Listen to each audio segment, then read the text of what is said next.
অসম প্ৰদেশ কংগ্ৰেছৰ ভিতৰচৰাত অব্যাহত আছে খুব অসন্তুষ্টি আৰু এই অসন্তুষ্টি মৰিখন কৰিবলৈ সক্ষম হোৱা নাই এপিচিচি কমলক্ষদে পুৰকাষ্ঠ আৰু বসন্ত দাসৰ পিছত এবাৰ দল এৰিবলৈ সাজু হৈছে আন এগৰাকী কংগ্ৰেছী বিধায়কে এপিচিচিত অব্যাহত আছে খহনীয়া অসন্তুষ্টি এবাৰ দল এৰিবলৈ সাজু হৈছে আব্দুৰ ৰছিদ মণ্ডল এপিচিচিত খহনীয়াত উদ্বিগ্ন এআইচিচিও খহনীয়াৰ কাৰণ লাগে এতিয়া হাইকমাণ্ডক ভূপেন বৰালৈ সঘন ফোন আহিছে খৰ্গেৰ পৰা চৌকছ বায়ু নিৰ্বিকাৰ কমলাক্ষ বসন্ত অসম প্ৰদেশ কংগ্ৰেছৰ ভিতৰচৰাত অব্যাহত খুব অসন্তুষ্টি মৰিখন কৰিবলৈ সক্ষম হোৱা নাই এআইচিচি যাৰ বাবে পুনৰ আন এগৰাকী বিধায়ক সাজু হৈছে কংগ্ৰেছ দল ত্যাগ কৰিবলৈ পশ্চিম গোৱালপাৰা সমষ্টিৰ বিধায়ক আব্দুৰ ৰছিদ মণ্ডলে কংগ্ৰেছ ত্যাগ কৰি এবাৰ মন মেলিছে আঞ্চলিক দললৈ শুকুৰবাৰে কংগ্ৰেছ ত্যাগৰ ইংগিত দিলে আব্দুৰ ৰছিদ মণ্ডলে বিজেপিক ৰোধ কৰিবলৈ শক্তিশালী হ'ব লাগিব হেনো আঞ্চলিক দল অসমৰ বা ভাৰতবৰ্ষৰ যি পৰিৱেশ ইয়াত মই ভাৰতবৰ্ষৰ কথা ক'ব নাযাওঁ অসমত এই মুহূৰ্তত বিজেপি যথেষ্ট আগ্ৰাসী আমি কংগ্ৰেছ আগবাঢ়ি আছোঁ যদিও ক'ৰবাত আমাৰ কংগ্ৰেছৰ প্ৰতি মানুহৰ হয়তো আমি গোটেইখিনি মন জয় কৰিব পৰা নাই কিন্তু এই ক্ষেত্ৰত মোৰ পৰামৰ্শ হ'ব মানুহবিলাকে যিবিলাক দিগভ্ৰান্ত হৈ আছে যে এটা শক্তিশালী আঞ্চলিক দলৰ উত্থানৰ প্ৰয়োজন আছে কাৰণ বিজেপিৰ যি ৰাষ্ট্ৰীয়তাবাদৰ নামত যিবিলাক কৰি আছে সেইটো কেনেকুৱা ৰাষ্ট্ৰীয়তাবাদ সেইটো আপোনালোকক আৰু ক'ব নালাগে এটা বিজেপি এনেদৰে আওপকীয়াকৈ অসম গণ পৰিষদত যোগদানৰ কথা ক'লে আব্দুৰ ৰছিদ মণ্ডলে ইপিনে চৌকছ বায়ু নিৰ্বিকাৰ হৈ আছে কংগ্ৰেছৰ দুই বিধায়ক হিমন্ত বিশ্ব শৰ্মাক প্ৰশংসাৰে উপচাই দি শাসকীয় পক্ষৰে থকা সিদ্ধান্ত লোৱা বিধায়ক বসন্ত দাস আৰু কমলাক্ষদে পুৰকাষ্ঠলৈ ইতিমধ্যে এপিচিচিয়ে জাৰি কৰিছে কাৰণ দৰ্শোৱাৰ জাননী গাদ্দাৰ আখ্যা দিয়া কংগ্ৰেছৰ এই দুই বিধায়কক নিলম্বনৰ বাবে দলীয় চৰাতে দাবী উত্থাপন হ'লেও বিহিত ব্যৱস্থা লোৱা নাই এপিচিচিয়ে এই বিষয়টোলৈ কেৱল কংগ্ৰেছতে নহয় দিছপুৰতো এতিয়া সৰব চৰ্চা চলিছে এআইডিএফৰ বিধায়ক ৰফিকুল ইছলামৰ মতে বিধায়কক বহিষ্কাৰ কৰিবলৈ সাহসী নাই কংগ্ৰেছৰ জুলুঙাৰ মেকুৰী ওলাই পৰা ভয় আছে ভূপেন বৰাৰ দলৰ মেম্বাৰশ্বিপ আছে এইসকল বিধায়কৰ আৰু নিজে কংগ্ৰেছত আছোঁ বুলি কৈ কংগ্ৰেছক গোৱাল গালি দি আছে কংগ্ৰেছৰ বিৰুদ্ধে কাম কৰি আছে বিজেপিৰ হৈ কাম কৰি আছে ইয়াৰ পিছতো যদি নিলম্বন কৰাৰ সাহস নাথাকে সেইজন সভাপতি থকাতকৈ নথকাই ভাল মই যিমানখিনি বুজোঁ তাৰ দুটা কাৰণ থাকিব পাৰে এটাতো তেখেতৰ সাহস নাই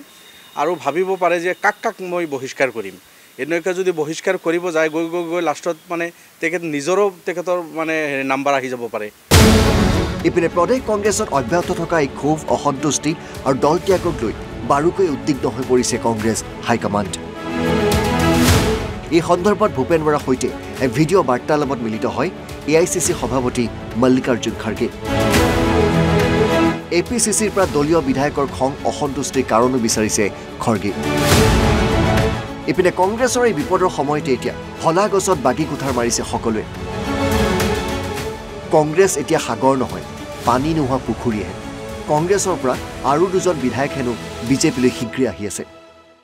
কৈ আছিলোঁ যে এজন বা দুজন আহি আছে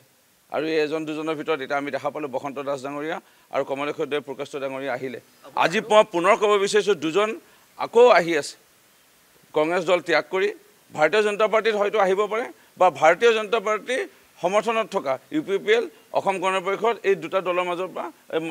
পৰা কোনোবা এটা দলত যাব পাৰে ৰূপজ্যোতি কুৰ্মীৰ এনে মন্তব্যক নাকচ কৰিছে কংগ্ৰেছৰ বকুৰ বিধায়িকা নন্দিতা দাসে তেওঁৰ মতে বিজেপিলৈ আৰু কোনো নাযায় কংগ্ৰেছৰ যি গ'ল আৰুতো বিধায়ক নাযায় এইটো এটা মিছা এটা অপপ্ৰচাৰ ওলাই আছে আৰু মইতো কংগ্ৰেছ হিচাপে কংগ্ৰেছত আছোঁ কংগ্ৰেছত থাকিম যোৱাকালি কৈছোঁ কংগ্ৰেছ যেতিয়ালৈ আছে কংগ্ৰেছ দলটো যেতিয়ালৈ আছে তেতিয়ালৈ আছোঁ কাৰণ এজন বিধায়ক ইফাল হ'লে দল এটা শেষ হৈ নাযায়তো আমাৰ হাজাৰ লাখ কৰ্মী তৃণমূল পৰ্যায়ত এতিয়াও কাম কৰি আছে আমাৰ পঞ্চায়তৰ কাৰণে প্ৰস্তুতি চলি আছে আমাৰ BLA বিলাক গঠন কৰা হ'ল আমাৰ এতিয়া নিৰ্বাচনী কাম এতিয়া নিৰ্বাচন ঘোষণা হোৱাৰ লগে লগে আমি তুংগত আমাৰ প্ৰস্তুতি চলিব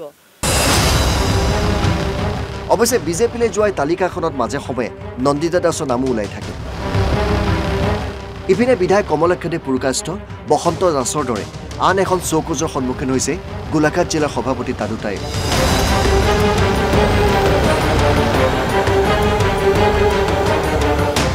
গোলাঘাটৰ এক দলীয় কাৰ্যসূচীৰ অংশ ল'বলৈ যোৱা মুখ্যমন্ত্ৰী হিমন্ত বিশ্ব শৰ্মাক আদৰণি জনোৱাৰ বাবে কংগ্ৰেছ দলৰ ৰোষত পৰিছে এতিয়া দাদু তায়েব মুঠতে লোকসভা নিৰ্বাচনৰ আগে আগে কংগ্ৰেছত এতিয়া খহনীয়া অব্যাহত আছে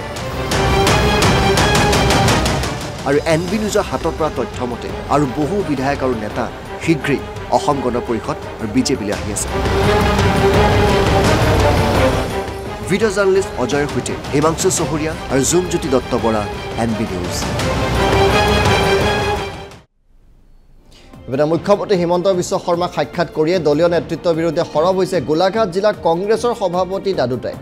সদ্য অপসাৰিত সভাপতি দাদু তায়েব পোনপটীয়াকৈ আক্ৰমণৰ লক্ষ্য কৰি লৈছে ভূপেন বৰা আৰু গৌৰৱ গগৈক মই দিনৰ পোহৰৰ মুখ্যমন্ত্ৰীক সাক্ষাতৰ বাবে গৈছিলোঁ কিন্তু ৰাতিৰ আন্ধাৰত গোপনে মুখ্যমন্ত্ৰীক সাক্ষাৎ কৰা নেতাৰ বিৰুদ্ধে কিয় ব্যৱস্থা নলয় APCC এই প্ৰশ্ন কৰিছে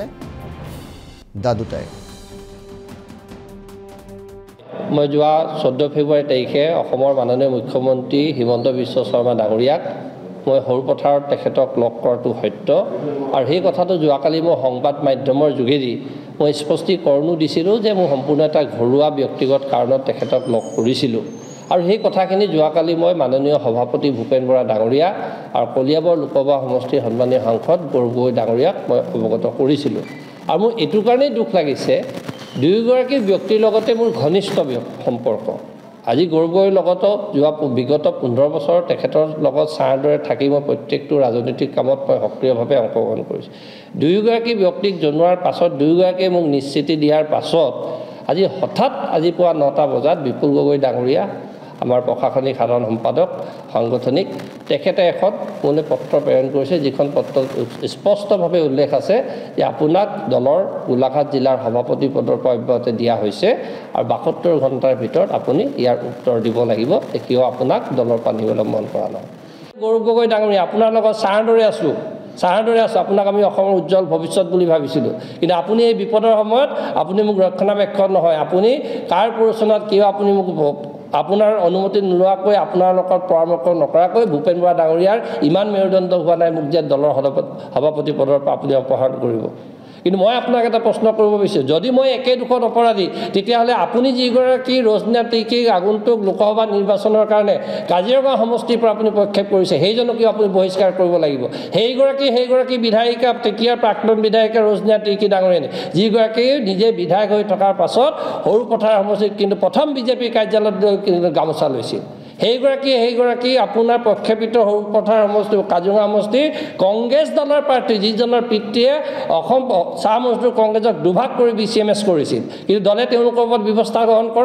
গ্ৰহণ নকৰে কাৰণ তেওঁলোক বিধায়ক তেওঁলোক বিধায়িকা তেওঁলোক ডাঙৰ ফেমিলি কিন্তু আমি এজন সাধাৰণ জনগোষ্ঠীৰ ল'ৰাৰ কাৰণে মই মুখ্যমন্ত্ৰী ডাঙৰীয়াক মিচিং জনগোষ্ঠীৰ এজন ল'ৰা হৈ মোৰ এখন মিচিং যদি মই গামোচা পিন্ধোৱাৰ কাৰণে যদি অপৰাধ তেনেকুৱা মই হাজাৰটা অপৰাধ কৰিবৰ কাৰণে মই সাজু আছে কিন্তু যিসকলে কিন্তু মুখ্যমন্ত্ৰী ডাঙৰীয়াক কিন্তু ৰাতি লগ কৰিছে তেখেতসকলৰ ওপৰতো আপুনি ব্যৱস্থা গ্ৰহণ কৰিবৰ কাৰণে প্ৰেচাৰ কৰিব লাগিব আমি কি আপোনাক কাজিৰঙা সমষ্টি বা যোৰহাট লোকসভা সমষ্টিত কংগ্ৰেছ দলৰ প্ৰাৰ্থী হিচাপে বিচাৰটো আমাৰ অপৰাধ নেকি যিটো সমষ্টিত যোৱা 2014 মোদী সুনামিৰ সময়ত বিজেপিৰ প্ৰবল ঢৌৰ মাজতো কিন্তু কাজিৰঙাৰ সমষ্টি কলিয়াবৰ লোকসভা সমষ্টি ৰাইজে আপোনাক দুবাৰকৈ জিকাই পঠাইছিল আপুনি কোনজন জিলা সভাপতি কোনজন ব্লক সভাপতি কোনজন দলৰ তৃণমূল পৰ্যায়ৰ কৰ্মীৰ লগত আলোচনা কৰি আজি নগাঁৱলৈ আজি গুচি যাবলৈ লৈছে